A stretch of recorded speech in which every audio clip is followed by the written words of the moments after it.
Assalamualaikum, salam literasi. Kesempatan kali ini saya bersama satu buku berjudul Oposisi Kekuasaan Tiran. Pelajaran Musa untuk Generasi Pemikul Beban. Ini karya Ustadz Roni Haldi Alimi. Ya. Roni Haldi Alimi ini seorang penulis dari Aceh ya. Dari Aceh, sebentar saya memastikan takut salah. Saya membaca beberapa bukunya. Betul ya, dari dia dari Fakultas Usuluddin Universitas Al-Azhar Kairo, lulusan 2006 ya. Dia menjadi seorang kepala KUA di Kecamatan Susoh, Kabupaten Aceh Barat Daya. Ya. Dia juga penulis ya, aktif mengisi di Sayyidul Ayam, Harian Rakyat Aceh. Saya sih mengenal beliau dalam beberapa bukunya. Kebetulan di terbitan Pustaka Rembuk Kopi Jogja. Ya. Buku ini menjadi menarik karena kita diajak belajar kembali tentang perjalanan kenabian Nabi Musa ya, saat dia harus berhadapan dengan pemerintahan tiran Fir'aun. Awalnya saya membeli buku ini udah cukup lama ya, dan memang agak lambat saya menyelesaikannya karena agak kejebak pada ini kan cerita tentang kenabian dan ada banyak di dalam Al-Quran yang kita udah sering membacanya, kisahnya gitu. Jadi saya ngerasa kayaknya wah mungkin gak banyak hal baru nih di ceritanya gitu ya. Sehingga saya malah menunda-nunda menyelesaikan buku ini. Dan ternyata saya menyesalnya setelah saya pelan-pelan baca, ternyata banyak hal baru yang rasanya insight baru ya dari kisah Nabi Musa yang diungkap oleh Bang Roni Haldi Alimi ini. Saya akan coba melihat pada sudut pandang ketika ini terdiri dari 28 subjudul ya di daftar isinya. Saya akan lihat ketika bagaimana diceritakan mimpi yang diterima oleh Fir'aun. Kalau di awal-awal ya gitu ya. Mimpi yang diterima oleh Fir'aun bahwa dia melihat api datang dari Baitul Maqdis menuju Mesir. Api itu membakar rumah dan orang-orang Mesir, namun tidak menyentuh rumah Bani Israel. Sehingga Fir'aun menganggap ini, dia bertanya pada ahli-ahli mimpi dan dia menganggap ini adalah bahaya yang akan meruntuhkan kekuasaannya adalah dari orang-orang Bani Israel. Dan sebagai latar belakang ya kisah di zaman itu, memang Bani Israel adalah bangsa di Mesir yang sudah lama sebenarnya tinggal di sana, namun masih tetap menjadi bangsa yang nomor 2 lah ya di era itu ya. Karena itu ibu Nabi Musa ya, Yukabid ya, ini dikisahkan bagaimana dia sedang hamil dan kekhawatiran dia ketika Fir'aun akhirnya memutuskan mengumumkan seluruh bayi dari Bani Israel, untuk yang laki-laki harus dibunuh, untuk yang perempuan dibiarkan. Nah, ini menarik ya. Yang dari awalnya dikisahkan bagaimana wahyu dari Allah itu kepada ibu Nabi Musa untuk segera meletakkan di peti dan dihanyutkan di sungai. Dan dikisahkan bahwa sebenarnya ibu Nabi Musa ini tidak sepenuhnya rela melepas anaknya, sehingga dia ikatkan petinya itu. Namun satu kejadian membuat anak buah ibunya Fir'aun ini, ibunya Nabi Musa ini terlena untuk tidak mengikatkan talinya, sehingga bayinya itu kebawa arus sampai dengan di tempat pemandian istri Fir'aun ya, sehingga terus ditemukan istri Fir'aun. Ini kisah ini kayaknya sih sudah cukup jamak ya, dan awalnya Firaun pun juga khawatir bahwa ini adalah bayi dari Bani Israel yang dia perintahkan untuk dibunuh. Namun ketika cahaya terpancar dari sang bayi ini memikat hati Asiyah, istri Firaun, dan istri Firaun meminta dengan sangat untuk diberikan kesempatan merawat bayi Musa ini. Dan bagaimana bayi Musa yang menangis, yang akhirnya tetap disusuin oleh ibunya, dan itu luar biasa ya.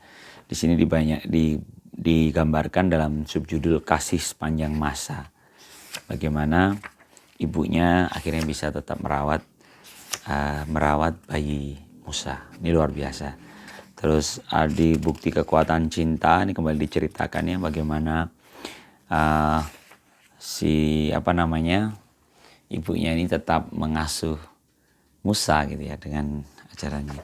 Dan pada akhirnya Nabi Musa ini memiliki kesadaran bahwa sebenarnya dia memang Bani Israel dan dia memiliki keberanian untuk membela yang benar gitu. Dan bangsa Israel saat itu menjadi bangsa yang dizalimi, sehingga Nabi Musa sebagai pemuda yang tumbuh dan menjadi pemuda yang kuat, dia membela bangsa Israel yang diperbudak oleh kaum Kipti ya, penghuni asli Mesir itu. Dan seperti yang kita sudah sering dengar kisahnya, bagaimana akhirnya Musa memukul saat memisahkan, membela seorang bangsa Israel yang dizolimi. Dia memukul orang Kipti dan mati, yang dia pukul itu mati, sehingga Nabi Musa dikejar-kejar oleh Firaun karena dianggap membela Bani Israel. Nah, inilah perjalanan bagaimana seorang Musa menjalani kehidupannya sebagai oposisi di pemerintahan tiran Firaun. Ada yang menarik itu apa ya di sini itu? Oh ya, ini ada kalimat yang indah sekali. Sebenarnya ini kalimatnya Anies Mata ya dalam buku 8 Mata Air Kecemerlangan ya. Di situ diceritakan, ini dinukil sama Bang Roni Haldi. Seorang Muslim itu, jadi ketika dia menggambarkan kisah Nabi Musa yang menjalani perannya itu seperti kita sebagai seorang yang beriman tidak bertanya saya ingin menjadi apa, namun pertanyaannya justru Allah menginginkan saya menjadi apa. Ini menarik sekali ya. Jadi seorang Muslim tidak bertanya tentang apa yang ia inginkan bagi dirinya dan hidupnya, tapi dia mempertanyakan apa yang Tuhan ingin saya menjadi apa. Ini menurutku keren ya. Ini mengingatkan. Jadi peran yang kita jalani. Karena kan perjalanannya Musa luar biasa ya. Seperti di luar skenario dia. Ada sebenarnya saya langsung ini aja lompat ya, karena ini buku ini cukup panjang ya, 28 judul ya. Ada diceritakan betapa, ini juga sudah jamaah, ayat-ayatnya cukup populer. Bagaimana Firaun yang membangun sebuah makar, sebuah rencana atas pembantaian Bani Israel itu. Bahkan di bab akhir itu diceritakan ada 3 alasan sebenarnya Firaun itu melakukan pembantaian atas Bani Israel itu. Yang pertama, alasan ideologis, karena Firaun menganggap dirinya Tuhan ya. Jadi perbedaan keyakinan. Dia ingin tetap sebagai Tuhan dan Bani Israel ini tidak meyakini itu, sehingga dia ingin menghabisi Bani Israel berdasarkan pertama alasan ideologis. Yang kedua alasan ekonomi. Alasan ekonomi kenapa? Karena Bani Israel saat itu cukup gigih ya, cukup pekerja keras yang terus terang mulai mengganggu perekonomian bangsa Mesir, yang bisa jadi bangsa Mesir akan kalah secara ekonomi dengan kekuatan Bani Israel saat itu. Kemudian yang ketiga adalah alasan politis. Alasan politis karena kekuatan Bani Israel ini mulai menguat ya, dan bisa jadi menjadi kekuatan untuk merubuhkan kepemimpinan Firaun. Sehingga 3 itulah yang menjadikan alasan bagaimana Firaun akhirnya membantai bayi-bayi Bani Israel. Dan ini niat rencana kerennya Fir'aun ini, kan rencananya keren ini. Dia menyiasati bagaimana membantai dari, bahkan konon kalau di sini diceritakan itu waktu yang digunakan Fir'aun untuk membantai terus-menerus bayi-bayi Bani Israel itu sampai 80 tahun konon ya. Ada riwayat yang mengatakan selama itu dia membantainya. Tapi hasilnya ternyata Allah itu sebaik-baik makar gitu, sebaik-baik pembuat rencana, dan justru dikalahkannya Musa oleh seorang anak bayi yang dirawatnya, dianggap sebagai anaknya, yang akhirnya dia mengalahkan Fir'aun sang ayahnya. Dan menurut saya itu seru ya. Nah, ada yang menarik dalam satu percakapan antara Fir'aun dan Musa itu ada namanya strategi. Coba di judulnya itu, sebentar ya, judulnya bagus. Ini kayaknya kita relate dengan zaman sekarang ya. Hidup itu muslihat menyebut jasa. Ini ada ya, di satu judulnya. Jadi Fir'aun dalam satu dialognya dengan Musa, dia menyebut jasa-jasanya. Dia mengungkit, Musa, kamu nggak ingat dulu menjadi saya rawat dan sebagainya ya. Kenapa kamu sekarang menyerangku gitu. Ini kan strategi menyebut jasa. Tentu dari sudut pandang ini kita seolah, iya ya, kenapa Musa tidak membalas budinya Fir'aun gitu ya. Jadi sebenarnya inilah kebenaran itu ditulis juga di sini ya. Bagaimana kebenaran itu sejatinya tidak akan melawan kebenaran, karena kebenaran itu satu gitu. Jadi dalam sudut pandang ini ada seorang Fir'aun yang merasa dirinya Tuhan, dan yang paling membahayakan konon di buku ini disampaikan bagaimana Fir'aun memecah belah umatnya, bangsanya gitu. Dengan dua kaum Kipti dan kaum Bani Israel disengaja dibuat terpecah gitu. Dan tentu ini sangat berbahaya untuk sebuah peradaban gitu kan. Jadi ini hal yang tidak bisa dibilang benar gitu. Jadi walaupun Musa memiliki latar belakang balas budi dengan Fir'aun, tapi fakta yang ada bahwa Fir'aun ini melakukan kezaliman gitu dengan mengaku Tuhan dan memecah bangsanya ya. Jadi di sini ceritakan betapa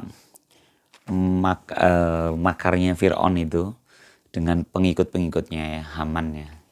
Orang-orang politisi yang di sekitar Fir'aun yang ikut menjadi pembisiknya. Yang ini membangun secara struktural gitu. Secara struktur itu sebenarnya Fir'aun ini memang didukung menjadi jahat gitu. Ya. Karena orang-orang di sekitarnya itu banyak yang berlindung di bawah Fir'aun, dan dia memelihara kekuasaan Fir'aun itu. Haman dan para kroni-kroninya itu. Ini juga menarik ya. Saya jadi ingat sebuah obrolan tentang Hitler ya. Apakah Hitler bertanggung jawab atas perang dunia saat itu? Iya, mungkin bertanggung jawab, tapi apakah, karena ketika itu ditanyakan, sebenarnya kita jadi berpikir panjang ya. Apa sih faktor-faktor yang Hitler menjadi pemimpin yang sedemikian tiran gitu ya. Ternyata kan ada latar belakang kan, bagaimana dia menjadi satu serdadu di Perang Dunia Pertama, dan ternyata dia melihat kekecewaan dan demi kekecewaan yang mengumpul di kepalanya, dan dia akhirnya suatu saat aku akan memimpin pergerakan. Dia bikin demo-demo dan akhirnya masuk penjara. Dia menulis buku Mein Kampf itu ya. Di buku itu keluar dia menjadi semangat lagi. Jadi sebenarnya secara struktur, artinya gini, di sekitarnya Hitler itu pun memang terbangun untuk menjadi tiran saat itu. Ya, begitu juga Fir'aun ini ya. Fir'aun ini menjadi sangat zalim gini juga karena ada peran orang-orang sekitarnya. Gitu. Yang di sini diingatkan ada satu judul hidup tak serupa asap. Bagaimana kita menjadi hidup yang berarti, jangan sampai seperti asap yang hilang gitu. Maka harus melakukan sesuatu seperti Nabi Musa yang akhirnya dengan kegigihannya bersama saudaranya Harun mengalahkan Fir'aun di Laut Merah. Terima kasih. Assalamualaikum. Salam literasi.